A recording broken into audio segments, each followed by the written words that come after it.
Scott, thank you so much for taking the time to speak with us, and congratulations on this brilliant film, The Report. For people who don't know anything about the film, what can they expect when they come to the cinema? So The Report is a political thriller that centers around a United States Senate report that was done on a program the CIA conducted after 9/11 that used a thing called enhanced interrogation techniques, what a lot of people would more commonly call torture. And it's the story of a Senate staffer named Daniel Jones, played by Adam Driver, and the ordeal he went through in making the report public. And how did you come up with this story? I believe you stumbled across this report from the Senate committee and you kind of went down a bit of a rabbit hole. So, how did you discover it, and what compelled you to then turn this into a film? I first became aware of the CIA's program through a piece in Vanity Fair that dealt with the two psychologists who are the self-described architects of this enhanced interrogation program. And as I started doing my research, I also became aware of a report that the Senate Intelligence Committee had done on the program. And the lead investigator was this gentleman, Daniel Jones. And what ended up happening was, through my research, I eventually came in contact with Dan. I got his name and contact information from the senator's chief of staff, and he and I started having a series of conversations about the work he had done. And eventually, it became more interesting to me to do a film about the process of getting this story out, because what Dan went through was this incredibly Kafkaesque ordeal in trying to get the truth out. And almost your role in kind of doing this research was sort of more akin to investigative journalism, I suppose, rather than maybe, your sort of traditional, screenwriting. So, what was that process like for you, and were you quite shocked about some of the information you found? As a screenwriter, I've always loved doing research. When I did a film like Contagion, I spent a lot of time working with virologists and experts from the World Health Organization. And I think when I was a kid at school, I always liked going on field trips and meeting experts in different fields. So in some ways, this was familiar to me, that my work was going to require doing an incredible amount of research. And it wasn't just Dan. I spoke to United States senators. I spoke to people in the military. I spoke to FBI interrogators about the techniques they employ. So, I always knew there was going to be a great deal of research. The nice thing about this project was, because Dan had looked through something like 6 million documents to compile the report, and then had written a 7,000-page version that's classified.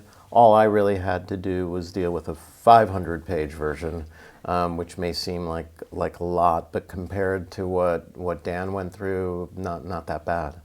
And did you come up against any resistance in kind of like digging around in this area? Because I'm sure, as the character in the film might find, there's going to be some people who don't want this truth to be outed. Well, obviously there's a lot of the story that remains classified, and that's not something as a screenwriter that's available to me, and I didn't want anybody to tell me anything I shouldn't know. So in any interview, I always said, please, do not tell me anything that's classified. And most of the people I spoke to are highly trained professionals, and they understand that this is a movie and ultimately, on some level, an act of fiction. So, I never encountered resistance. So I guess we know that freedom of speech exists for the time being. Mm. And what kind of films might you have taken some inspiration from? Because you can almost see the character of Daniel Jones a bit like an Erin Brockovich in a way, like discovering this truth, not knowing what to do with it. But then also, some, it's like maybe harking back to some of the political thrillers of the 70s, like All the President's Men. So, what kind of inspirations do you take? Well, I loved the political thrillers of the 70s, and my entire crew on this movie came over to my house for weeks beforehand, and we would screen All the President's Men and The Parallax View. Serpico is a movie from around that time that had a big influence on me, because it was about somebody who stood up against a system. obviously Aaron Brockovich is a movie that I love, and because of my relationship with Steven Soderbergh, it was another really great reference point. But if you look at this film and you look at, political thrillers from the 70s in America, the films of Alan Pakula and Sidney Lumet in particular, there's a lot that is an homage to them. And talk me through this amazing cast that you put together, Annette Bening, John Hamm, but at the centre, Adam Driver, who really seems an actor at the top of his game at the minute. Yeah. So, did you have these people in mind, and what was it like working with people like Adam? Well, Adam was someone who came to me by way of Steven Soderbergh. Adam had worked on Logan Lucky with Steven, which is about as different from the role he plays in The Report as anything you can imagine. But I was a big fan of Adam's work. And what Steven said to me is, Adam has this kind of natural curiosity that I think is going to serve the character really well. And also Adam's face is just something that you can watch endlessly. There's basically nothing that guy ever does that's boring. And because I knew this was going to be a lot of scenes of people talking and listening in rooms, and that we were going to stay in Adam's point of view, it was really critical for me to have an actor who can be that compelling, whether he's speaking or listening. So that's sort of where Adam came from. Annette was the only person I ever thought about for Feinstein, and I sent her the script and we had lunch. And as it turns out, she is a political junkie and was very curious and very knowledgeable. She went to university in San Francisco when Senator Feinstein was the mayor of that city. So she had a long-standing, knowledge and awareness around the senator. And then the rest of the cast, I knew because the movie, was going to be scenes of people talking, and that I wanted there to be kind of a constant refreshing of the tension, that every character had to be someone who the audience would engage with. So, it just started, it's great once you get a few people, and then other people really genuinely just wanted to help tell the story. And suddenly I had Maura Tierney and, John Hamm, Matthew Rhys, Jennifer Morrison. There are so many people. London's own Douglas Hodge is spectacular in the film.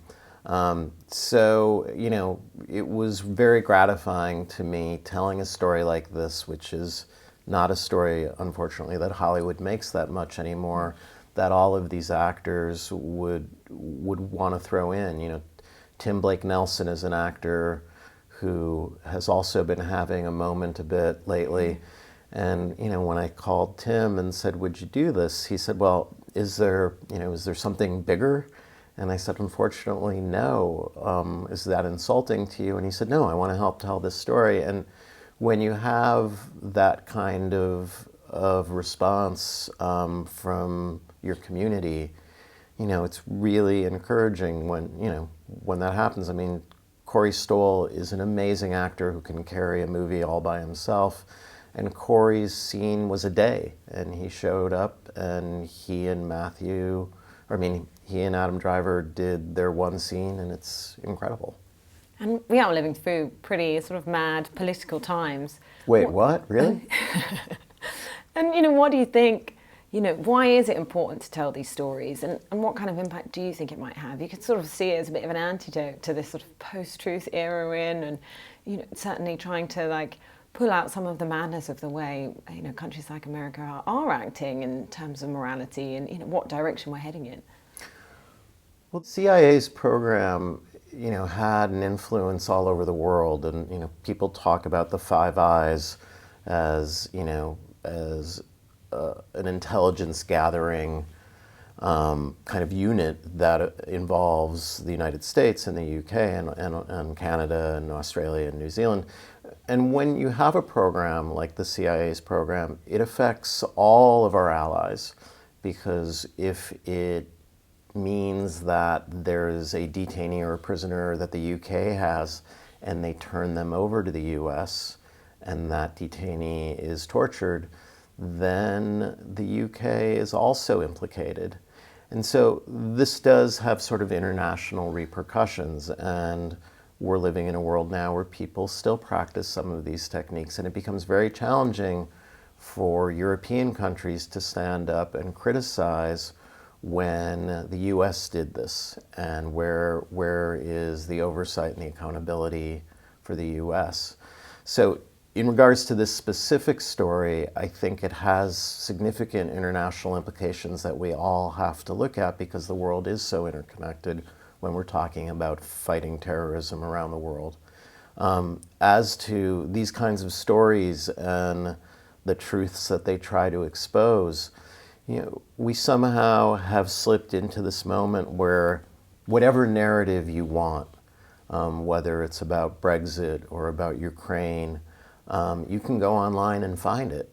And that is, on one hand, I think, fortifying, because it says something about freedom of thought and freedom of the press. On the other hand, we tend to come to these moments with a great deal of confirmation bias. And one would have thought that facts are the cure for confirmation bias, and yet now we've lost the sanctity of facts. And that, to me, is truly a terrifying moment.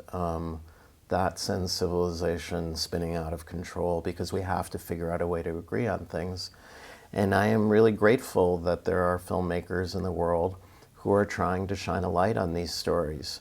I don't know that we solve them all by ourselves, but I think if we can get people to theaters and sit in these rooms together and consider some of these stories, that maybe it opens up a dialogue that eventually helps us resolve our differences. And what does it mean to you to have this film here as part of the London Film Festival? And what do you think might be the importance of festivals like this as platforms to kind of celebrate and showcase different kinds of film?